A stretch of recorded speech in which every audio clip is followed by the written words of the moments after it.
mais jeito pra você. Certamente não conhece o seu Deus. Não tem ideia do que esse Deus pode fazer.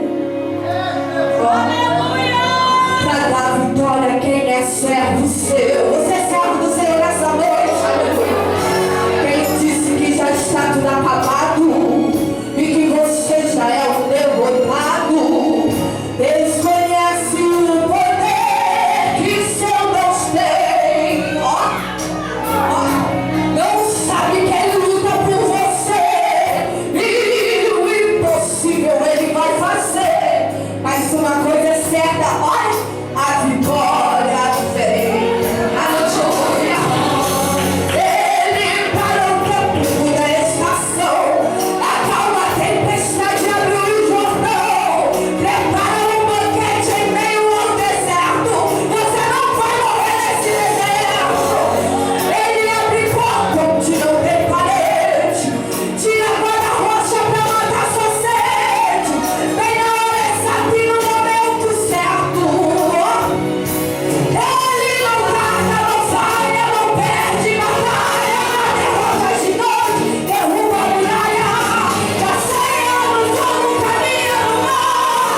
Se tem medida como valeu jejum, Ele ordena, Ele manda, Ele faz como quer.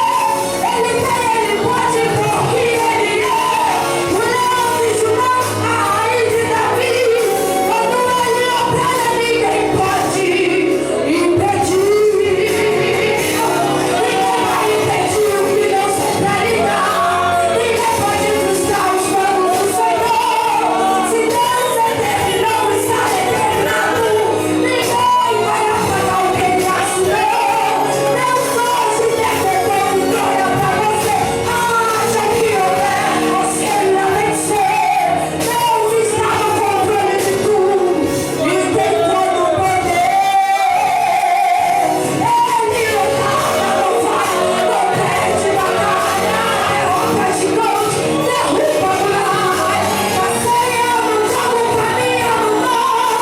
Se tem mentira como valeu jejuar, Ele ordena, Ele manda, Ele faz como quer.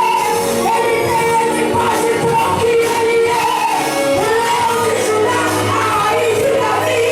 Quando Ele opera, Ele vem impedir. Ninguém vai impedir o que Deus tem pra lhe dar. Ninguém pode frustrar os planos do Senhor. Se Deus determinou, está determinado. Ninguém vai apagar o que Ele assinou. Deus hoje decretou vitória pra você. Haja o que houver, você irá vencer. Deus está no controle de tudo e tem todo o poder. Aleluia. Quem disse que não tem mais jeito